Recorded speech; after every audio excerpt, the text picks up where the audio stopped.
Welcome to my YouTube channel, Heardbreak Chronicles, a place where you will hear a large number of fascinating and intriguing chronicles about hearts that are completely broken by female betrayal. Let's not drag on for long. Let's get straight to the point.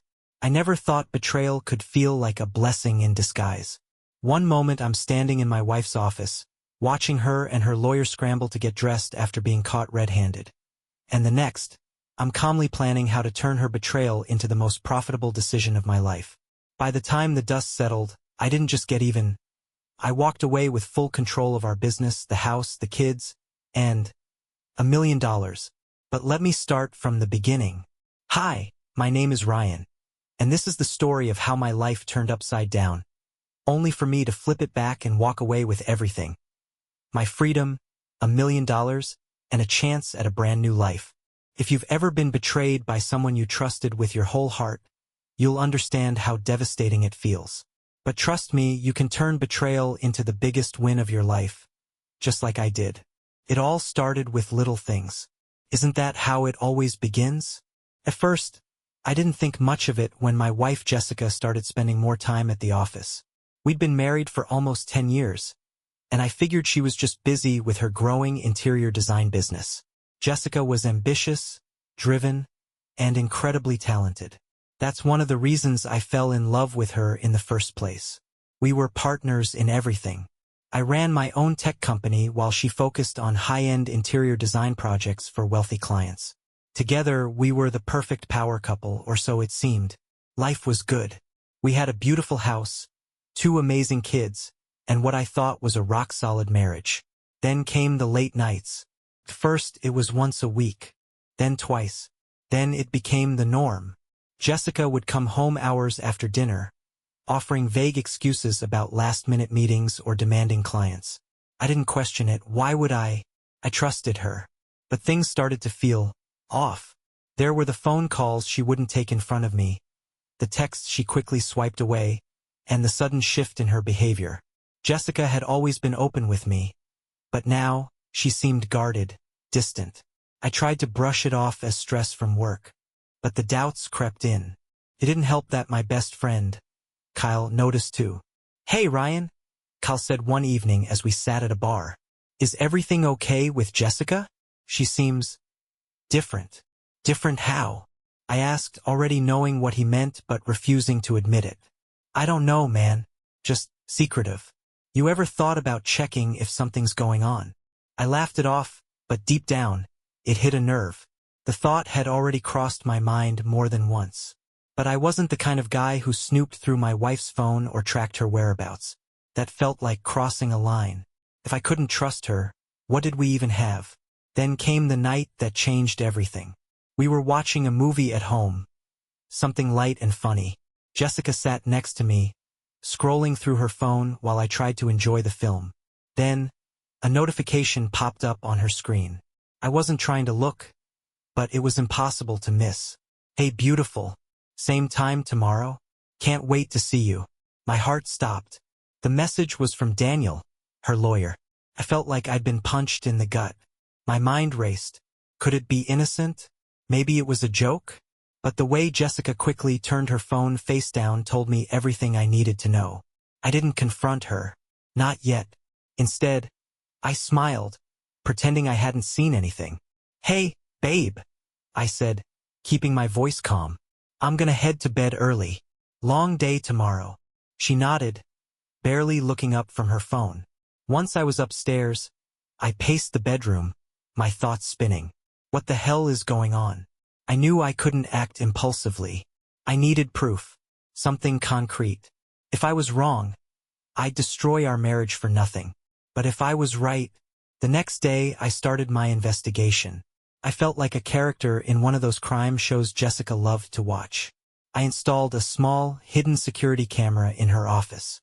It looked like a clock, perfectly blending in with the decor. If something was going on, I'd catch it on camera.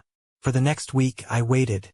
I pretended everything was normal at home, all while checking the footage from the hidden camera every night.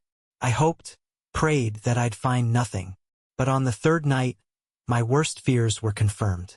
There they were, Jessica and Daniel, sitting far too close in her office. He leaned in, whispering something in her ear. She laughed, running her fingers through his hair. Then they kissed. I stared at the screen, my chest tightening. My hands clenched into fists. My mind screamed at me to drive to her office and put an end to it right then and there. But something stopped me.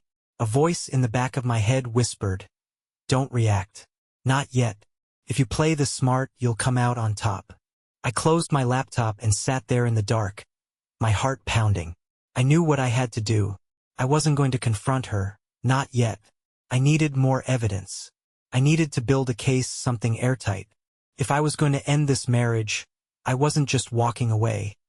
I was taking everything with me. For the next few days, I became a man on a mission. I recorded more footage, took screenshots of text messages, and tracked Jessica's movements. It was painful, like twisting a knife in my own heart, but I knew it was necessary. By the end of the week, I had everything I needed. The proof was undeniable. Jessica was cheating on me, with her own lawyer, no less. But I wasn't just going to expose her. No, I was going to destroy her. After a week of gathering proof, I was sitting on a mountain of evidence. There were videos of Jessica and Daniel getting far too comfortable in her office, screenshots of their flirty text messages, and even a recorded phone call where they made plans to meet at a hotel. Every piece of evidence felt like another nail in the coffin of our marriage. But instead of feeling defeated, something inside me shifted. I wasn't going to be the victim of this betrayal. I was going to win. I called my best friend Kyle for advice. "Kyle," I said, my voice steady, "I'm going to confront Jessica, but I'm not just going to blow up at her. I'm going to play this smart. I want her to think she's won until I pull the rug out from under her." Kyle laughed. "Man, you've always been strategic. Just don't lose your temper. Stay calm, stay focused, and remember, you have the upper hand now." The next day, I put my plan into action. I decided to confront Jessica at her office. Timing was everything. I knew Daniel would be there, and I wanted to catch them off guard. Not just to confirm my suspicions, but to make sure they knew I had them cornered. I walked into Jessica's office at 3 p.m. sharp. Her assistant, Lindsay, looked startled to see me. "Hi, Ryan," she said nervously. "Jessica's in a meeting right now." "I'll wait," I replied, giving her a polite smile. "It won't take long." Without waiting for permission, I opened the door to Jessica's office. There they were, Jessica and Daniel, standing far too close. They jumped apart as soon as they saw me. "Ryan," Jessica said, her voice a little too high-pitched. "What are you doing here?" "Oh, I said casually. "Thought I'd surprise my lovely wife. Looks like I caught you in the middle of something important." Daniel's face turned pale. He knew. He knew I knew. "Relax, Daniel," I said, walking over to him. "I just want to talk." He glanced at Jessica, then back at me. I have to get going," he stammered, turning toward the door. I grabbed his arm before he could leave. "Not so fast, buddy. We're all friends here, right? Let's have a quick chat." Jessica looked like she wanted to disappear into the floor. "Ryan, stop. You're making a scene," she hissed. "Oh, am I?" I said, my voice dripping with sarcasm. "Well, I'm sorry, honey. I didn't realize having a little conversation with your lawyer was a problem. After all, you two seem so close." Daniel yanked his arm free and practically sprinted out of the office. Jessica stood there, glaring at me. "What the hell is wrong with you?" she snapped. I leaned in close, lowering my voice. "I know everything, Jessica. The late nights, the secret meetings, the texts. I've got it all on video." Her eyes widened. You've been spying on me?" "Spying? No, protecting myself. There's a difference." I crossed my arms, watching the color drain from her face. For a moment, I thought she might break down and beg for forgiveness. But instead, Jessica did something I didn't expect. She smiled. "Well, congratulations, Ryan," she said, her voice icy. "You caught me. So what's your plan? Divorce me and take half of everything?" I chuckled. "Half? Oh no, Jessica. I'm aiming for a lot more than that." The master plan takes shape. After leaving Jessica's office, I went straight to my lawyer, Chris. Chris was a shark in the courtroom, known for handling high-stakes divorce cases. When I showed him the evidence, he leaned back in his chair and smiled. "Ryan," he said, "this is gold. With what you've got, we can make sure you walk away with everything. The house, the business, and a fat settlement." "I want full custody of the kids, too," I said. "I'm not letting her drag them into this mess." Chris nodded. "Done. But listen, we need to be smart about this. Timing is everything. If we play our cards right, we'll hit her where it hurts the most, her finances. She's been funneling business money into her personal accounts. Hasn't she?" I nodded. "I have the records to prove it." "Perfect. We'll build the case around that. Her affair is just the icing on the cake. When we're done, she won't know what hit her." Staying cool while the storm brews. The next few weeks were the hardest. I had to pretend everything was normal at home while the legal gears were turning in the background. Jessica acted like nothing had happened, but I could tell she was nervous. She kept looking at me like she was waiting for the other shoe to drop. Meanwhile, Chris and his team were putting together an ironclad case. Every text, every video, every financial document was organized and ready to be presented in court. I stayed calm, even when Jessica tried to provoke me. "You're awfully quiet lately," she said one night over dinner. "Something on your mind?" "Not really," I replied, smiling. "Just thinking about the future." She narrowed her eyes. "You're not planning anything, are you?" I laughed. "Jessica, why would you think that?" Inside, I was counting down the days until everything fell into place. The calm before the storm. As the court date approached, I couldn't help but feel a strange sense of peace. I had been through hell, but I knew the worst was almost over. I had done everything I could to prepare, and now it was just a matter of time. The night before the hearing, I tucked the kids into bed and kissed them goodnight. They were the only thing that truly mattered to me. No matter what happened, I was determined to protect them and give them the life they deserved. Jessica was already asleep when I climbed into bed. I watched her for a moment, wondering how we had gotten here. Once upon a time, I had loved her with all my heart. Now all I felt was nothing. Tomorrow it would all be over. The day of the hearing finally arrived. I woke up early, feeling surprisingly calm. This was it, the moment I'd been preparing for. Jessica had no idea what was about to hit her.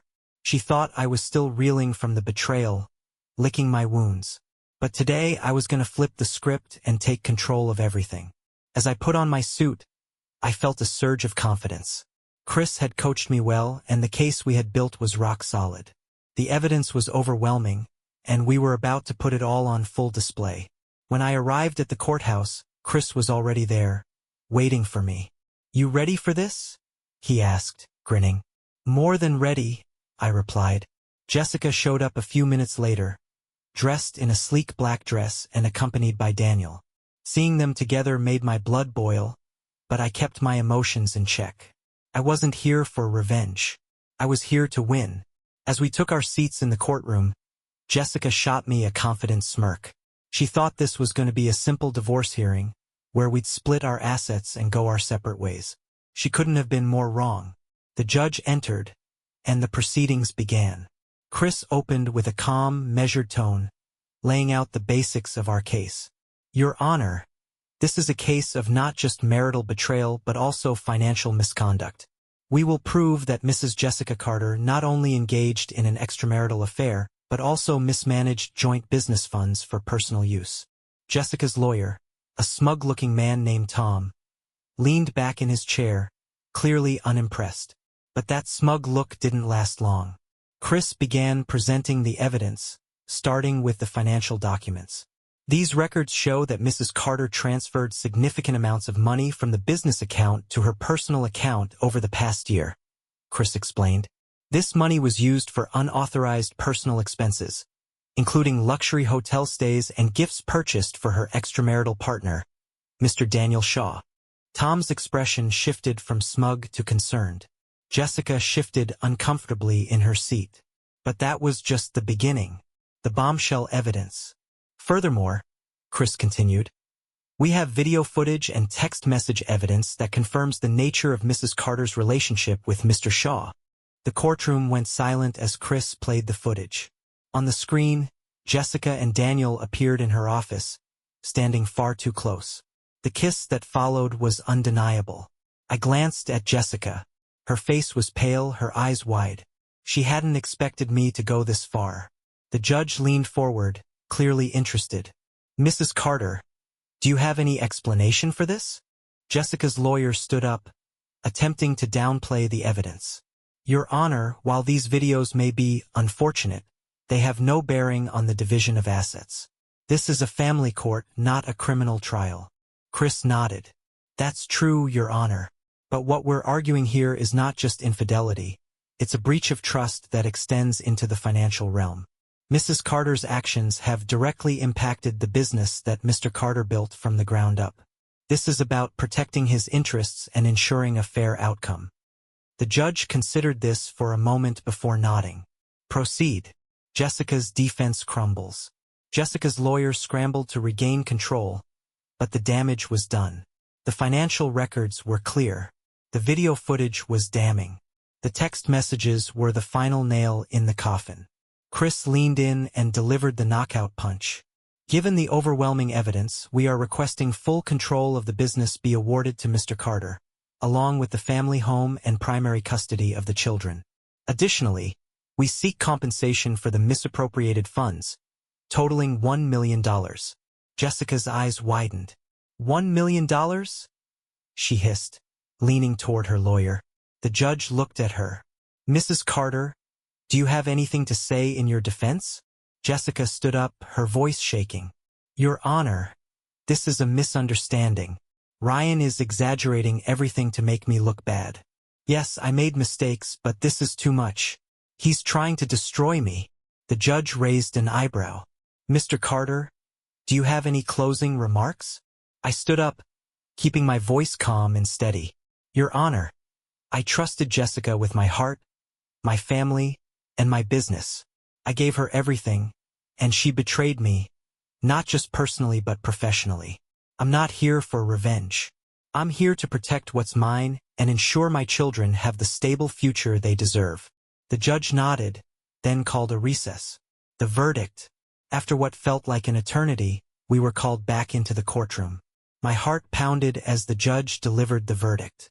Given the evidence presented, it is clear that Mrs. Carter's actions were not only a breach of marital trust but also detrimental to the joint business. Therefore, I am awarding Mr. Carter full control of the business, the family home, and primary custody of the children. Additionally, Mrs. Carter is ordered to pay Mr. Carter $1 million in compensation for the misappropriated funds. The gavel hit the desk, and it was over. Jessica sat in stunned silence. Daniel looked like he wanted to disappear. I stood there, taking it all in. I had won. Freedom at last. As I walked out of the courthouse, I felt an overwhelming sense of relief. It was finally over. I was free. Chris patted me on the back. You did it, Ryan. You played it perfectly. Thanks, Chris, I said. I couldn't have done it without you. Jessica tried to talk to me as we left the building. Ryan, please. We can work something out. You don't have to take everything. I looked at her, my expression cold. I gave you everything once, Jessica. You chose to throw it away. Now, I'm just taking back what's mine. I turned and walked away without looking back. Walking out of that courthouse was like stepping into a new life. For the first time in years, I felt free, truly free. No more lies, no more late-night suspicions, and no more Jessica. I had everything I needed to start over. The house, the business, full custody of my kids, and, let's not forget, $1 million compensation. It was a strange feeling, part victory, part emptiness. The life I thought I had was gone, but in its place was a blank slate, a chance to create something new and better. The first thing I did was take some time off from work. Running a business was exhausting enough, but dealing with months of court battles had drained me completely. I needed to recharge and focus on what mattered most. My kids. Reconnecting with my kids. If there was one silver lining to all of this, it was how close I became with my kids, Emma and Jake. Before everything went downhill, I had been so focused on work that I missed a lot of the little moments. Helping with homework, weekend trips to the park, bedtime stories. I wasn't going to let that happen again. The first weekend after the court ruling, I packed up the car and took Emma and Jake on a road trip to Lake Tahoe. We spent the weekend hiking, roasting marshmallows, and just being together. It was exactly what we needed. Dad, this is the best weekend ever, Jake said as we sat by the campfire. I smiled, feeling a warmth I hadn't felt in a long time. It's just the beginning, buddy. We've got a lot more adventures ahead. Emma looked up at me, her eyes serious. Are you okay, Dad? You've been through a lot. Pulled her into a hug. I'm more than okay. As long as I have you too, everything's going to be fine. The business comeback. After a few weeks of family time, I was ready to get back to work. My tech company had taken a bit of a hit during the divorce, but I was determined to rebuild it stronger than ever. With Jessica out of the picture, I could focus on growing the business without any distractions. I called an emergency meeting with my executive team. All right, folks, I said, standing at the head of the conference table. It's time to get back on track. We've been through a rough patch, but we're not just going to recover, we're going to dominate. Over the next few months, I poured everything into the business. I revamped our marketing strategy, launched a new product line, and brought in a few key hires who helped turn things around. Slowly but surely, the company started to grow again. The best part? Every victory felt like a personal win. I wasn't just building a business. I was rebuilding my life. Unexpected encounters. Life was finally starting to feel normal again. The kids were happy, the business was thriving, and I was finally in a good place. Then, one evening, everything took an unexpected turn. I was at a networking event for tech entrepreneurs when I ran into someone I hadn't seen in years. Natalie. Natalie and I had been close friends back in college. We'd always had a connection, but life took us in different directions. She became a successful marketing consultant, and I got married and focused on my business. Ryan? She said, her eyes lighting up. Is that really you? Natalie. I grinned. It's been forever. How are you? We spent the next hour catching up, laughing about old times and talking about our careers. Felt easy, comfortable, like no time had passed at all. So, are you still married? She asked, raising an eyebrow. I hesitated for a second, then smiled. Nope, recently divorced. Natalie tilted her head. Well, looks like we've got a lot more to catch up on, then. She handed me her business card. Call me sometime. We'll grab coffee. As I watched her walk away, something stirred inside me. Something I hadn't felt in a long time. The past tries to return. Just as things were starting to look up, Jessica tried to worm her way back into my life. It started with phone calls, at first about the kids, but then she started asking about the business and my personal life. Ryan, she said one evening, we had something special once. Don't you think we could at least try to be friends? I couldn't help but laugh. Friends? After everything you did? Jessica, I think we're better off keeping things strictly about the kids. She sighed. I miss the old days, Ryan. We were good together once. No, Jessica, I said firmly. I was good to you. You were good to yourself. There's a difference. That was the last real conversation we had. I wasn't about to let her back into my life, not after everything she'd done. A new chapter begins. A few weeks later, I took Natalie up on her offer. We met for coffee at a little cafe downtown. What was supposed to be a quick catch-up turned into a 3-hour conversation. Natalie was just as smart and funny as I remembered. We talked about everything. Our careers, our families, our dreams for the future. It wasn't a date. Not officially, anyway. But as I walked her to her car, I couldn't help but wonder if maybe, just maybe, this was the start of something new. The next morning, Jake noticed the smile on my face. Why are you so happy, Dad? He asked. I ruffled his hair. Just thinking about how lucky I am, buddy. And I was. For the first time in a long time, I felt truly happy. The unexpected twist. Just as life was settling into a comfortable rhythm, an unexpected opportunity landed in my lap. A major tech investor approached me with an offer to buy my company. "We love what you've built," the investor said, "and we think it has massive potential. We're prepared to offer you $10 million for a majority stake." Couldn't believe it. After everything I'd been through, this was the chance of a lifetime. "I'll need some time to think it over," I said, trying to keep my excitement in check. But deep down, I knew what my answer would be. When the investor offered me $10 million for my company, it felt like time froze. I had poured my heart and soul into building this business, turning it into something bigger than I ever imagined. But $10 million was life-changing money. With that kind of cash, I could do anything. Travel the world with my kids, start a new business, or just enjoy the kind of freedom most people only dream of. I spent the next few days weighing my options.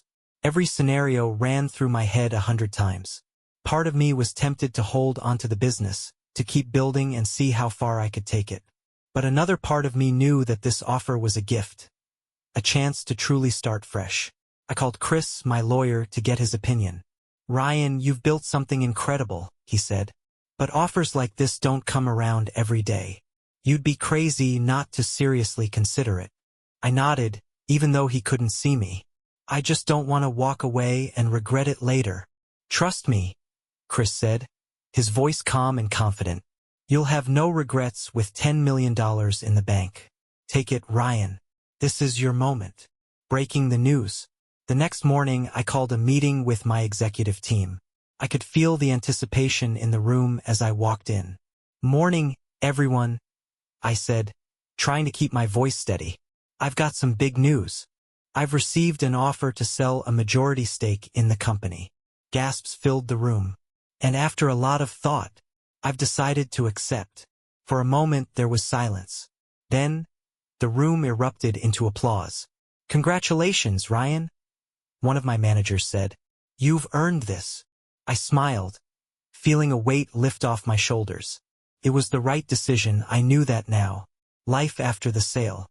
The sale closed a few weeks later, and just like that, $10 million was sitting in my bank account. It was surreal. I kept checking the balance, half expecting it to disappear. But it was real and it was mine. The first thing I did was take the kids on a trip around the world. We visited Paris, Tokyo, Sydney, and a dozen other places we'd always dreamed of seeing. "Dad, this is the best life ever," Jake said as we stood on top of the Eiffel Tower. Couldn't have agreed more. But even with all the travel and adventure, something was missing. Or rather, someone. A growing connection with Natalie. Natalie and I had been spending more time together since that first coffee date. It started with casual meetups, lunches, walks in the park, late-night phone calls. But before long, it became clear that this was more than just a friendship. One evening, we went out to dinner at a cozy little restaurant downtown. The atmosphere was perfect, soft lighting, a warm breeze blowing in from the patio. "I'm glad we're doing this," Natalie said, smiling at me over her glass of wine. "Me too," I said, my heart racing a little. "It's been a while since I felt this happy." Her eyes softened. "You deserve to be happy, Ryan. After everything you've been through, it's time for you to start living again." Before I knew it, we were holding hands across the table. The connection between us was undeniable. The past comes back. Again. Just when I thought everything was finally falling into place, Jessica found a way to stir things up. Again. One evening, as I was putting the kids to bed, my phone buzzed with a text from Jessica. "We need to talk. It's important." I rolled my eyes. I had no interest in whatever game she was trying to play now. But the next morning, she showed up at my house unannounced. "Jessica," I said, standing in the doorway, "what are you doing here?" She looked nervous, almost scared. "Ryan, please. I really need to talk to you." I sighed and stepped aside. "Fine, but make it quick." She sat on the couch, fidgeting with her hands. "I made a mistake," she said, her voice barely above a whisper. "I thought I could move on. But I can't. I miss you. I want us to try again." I blinked, unable to believe what I was hearing. "Jessica, we've been over this," I said, keeping my tone calm but firm. "There's no going back. Too much has happened." "But we were good together once," she insisted. We could be again. No, I said, standing up. We weren't good together. I was good to you, and you took advantage of that. I've moved on, Jessica. You should too. She stared at me for a moment, then nodded slowly. I guess I deserved that. Yes, you did, I said, walking her to the door. Take care, Jessica. And with that, she was gone, taking the next step. After Jessica's unexpected visit, I felt even more certain about my future with Natalie. I didn't want to waste any more time looking back. It was time to take the next step. A few weeks later, I invited Natalie over for dinner. I cooked her favorite meal, chicken piccata, and lit some candles for ambience. Halfway through dinner, I took a deep breath. Natalie, I said, I've been thinking a lot about us. I don't want to rush anything, but care about you a lot, and I'd love to see where this goes. Her face lit up. Ryan, I care about you too. I've always cared about you. I just didn't think we'd get another chance. Well, we do, I said, smiling, and I don't plan on wasting it. A new future. From that night on, things between Natalie and me only got better. We started spending more time together, blending our lives in a way that felt natural and right.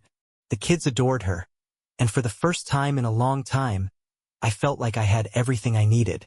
The past was behind me. The future was wide open.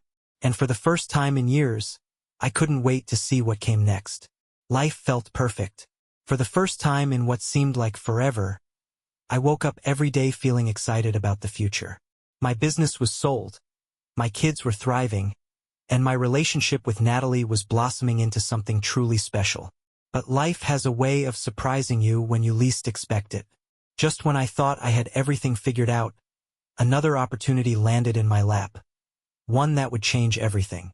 An unexpected offer. It happened during a casual lunch with one of the investors who bought my company. We were catching up, talking about life after the sale, when he leaned across the table with a serious expression. Ryan, he said, I'm not sure if you're aware, but we've been struggling a bit since you left. The company just isn't the same without your leadership. I raised an eyebrow. Really? I thought you guys were doing great. He sighed. We're holding steady, but we've lost some momentum. The truth is, we could use your help. I leaned back in my chair, considering his words. What kind of help are we talking about? We want you back as a consultant. Someone to guide the ship and get us back on track. We'll pay you well, and you'll have full creative control. No strings attached. I hadn't expected this. After the sale, I thought I was done with the corporate world. But the idea of coming back, not as an owner but as a mentor and strategist, was intriguing. I'll think about it, I said. But no promises. The final test. As I drove home, my mind was buzzing with possibilities. Could I really step back into that world without sacrificing everything I had rebuilt? Was it worth the risk? That night, I talked it over with Natalie. What do you think? I asked. Should I take the offer? She smiled, reaching for my hand. Ryan, you've got great instincts. Trust them. If this feels right, go for it. But only if it makes you happy. Her words stuck with me. For the first time in a long time, I wasn't making decisions out of fear or desperation. I was in control. The next morning, I called the investor and accepted the offer on one condition. I'll come back for 6 months, I said. We'll work together to turn things around. After that, I'm done. He agreed, and just like that, I was back in the game. Rebuilding with a purpose. Returning to the company was like stepping into a time machine. The office looked the same, but everything felt different. This time, I wasn't just chasing success. I was building something with a purpose, to leave a legacy, not just for myself but for my kids and the people who believed in me. Over the next 6 months, I poured my energy into revitalizing the company. I restructured the leadership team, streamlined operations, and launched a new initiative focused on innovation. The results were almost immediate. Revenue shot up, employee morale improved, and the company was back on top. The investors were thrilled. We haven't seen growth like this in years, one of them said during a board meeting. This is all because of you, Ryan. I smiled, feeling a deep sense of satisfaction. It wasn't about the money this time. It was about proving to myself that I could rise above everything I'd been through and come out stronger. A life reimagined. With the 6-month contract complete, I stepped away from the business for good, this time on my own terms. Natalie and I celebrated by taking the kids on a beach vacation to Hawaii. We spent our days surfing, snorkeling, and watching the sunset from the balcony of our beach house. One evening, as we sat by the fire pit, Emma looked up at me and said, "Dad, are you happy now?" I wrapped an arm around her and smiled. "Happier than I've ever been." Jake grinned. "Even happier than when you had the business?" "Way happier," I said, "because now, I get to spend every day with the people who matter most." Natalie leaned her head on my shoulder. "And the best part is, this is just the beginning. A new chapter." A few months later, Natalie and I took another big step. We bought a home together. It was a charming house in a quiet neighborhood, with plenty of space for the kids and a beautiful garden that Natalie immediately fell in love with. Life slowed down in the best way possible. Mornings were filled with pancakes and laughter. Afternoons were spent exploring the city, and evenings were reserved for family dinners and movie nights. Every day felt like a gift, a reminder of how far I'd come. Looking back, one evening, after the kids were asleep, I sat on the porch with a glass of wine, reflecting on everything that had happened. The betrayal, the court battle, the sale of my business. It had all been a whirlwind. But in the end, it led me here, to a life that was more beautiful and fulfilling than I ever imagined. If someone had told me a year ago that I'd be sitting here, happier than ever, I wouldn't have believed them. But life has a funny way of working out when you refuse to give up. I raised my glass to the stars and whispered a quiet thank you for the lessons, the struggles, and the second chances. Because in the end, it wasn't the betrayal that defined me. It was how I rose from the ashes and built something stronger, something unbreakable. The final thought. If there's one thing I've learned from all of this, it's that sometimes the worst moments in your life can lead to the best ones. You just have to keep going, keep fighting, and trust that better days are ahead. And when those days finally come, you'll realize that every setback, every heartache, was just a stepping stone to something greater. Thank you very much for listening to this story to the end. I hope you liked. We work for you, looking for and telling you the most effective stories about women's betrayal, shocking intrigue, interweaving the plot and unexpected reactions of angry men. Save us, put likes, write comments, and, of course, subscribe to the channel to not miss any story.